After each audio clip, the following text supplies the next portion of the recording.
Hello, class. My name is Maxwell Montgomery, and I will be talking to you guys about the documentary, The Hatchet Wielding Hitchhiker. This is a documentary by Colette Camden, and let's just jump right into it. So, The Hatchet Wielding Hitchhiker was coined by the internet on February 1st of 2013. Essentially, this was after an interview conducted by Jessup Reisbach, who told the public a story about a man by the name of Kai, who saved a woman after this driver crashed into this man who was pinned under a truck. And essentially, this woman's life was being threatened by the driver. Now, Kai was in the passenger seat. He was commuting from where he was at over to Dogtown, which is a little bit north of Fresno, when he decided to intervene. He took his hatchet and hit the man over the head 3 times, very violently, I might add, and of course knocked the man out. And the police came and arrested him. Now, at the time, Kai was hailed as a hero, but you'll kind of come and see that he might have had a couple of bullets loose.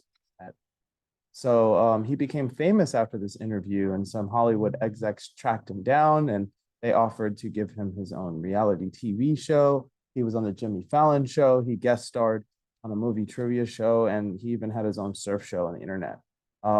These things never really took off for him, however, because he really just did not want to shift out of his lifestyle of being homeless and, kind of toned down. So he returned to California, kept on smoking weed, skating, drinking, and kept on wandering the country, living off of his newfound fame with his new fans. 3 months later, on was it May 13th, 2013, the police issued a warrant out for Kai's arrest. Essentially, Joseph McGilvery, a lawyer living in New Jersey at the time, was found dead after he was not shown up at one of his court dates and stuff like that. He was found beaten to death at his home, and the name Lawrence Kai was written on a piece of paper in his family living room. Also, in his bedroom, there was a ticket that was heading out of New Jersey at the time, so the police decided to follow up on that. They discovered that, well, Kai was the one who was provided the ticket. This man bought Kai that ticket at the beginning of that morning before he was murdered. Now, Kai essentially went, he told the police in his alibi that he was going to Asbury to visit some friends and then come back.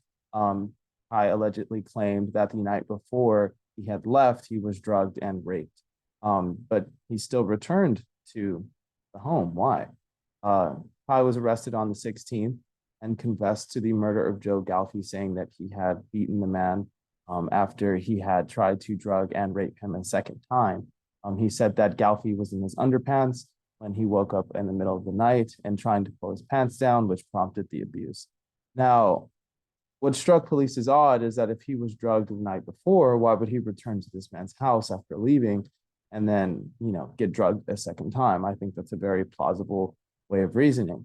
And also, the damage that Kai had described really did not match the autopsy report and how severe that it was. He did admit to the murder, so police believe that he was trying to minimize the amount of abuse that he had inflicted on this man. To this day, Clyde claims that he is innocent and he murdered Galfy in self-defense.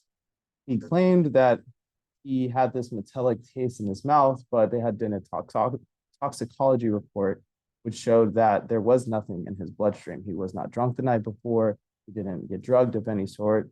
So they just believe that possibly Kai had some sort of weird misunderstanding. He was found having newspaper clippings of alleged sexual offenders in the area, so they think that Kai may have made some connection there somewhat, which is why he insisted that this was self-defense. Galfy, on top of that, was 74. He was a frail old man. There's no way that he could have overpowered or fought Kai in the instance.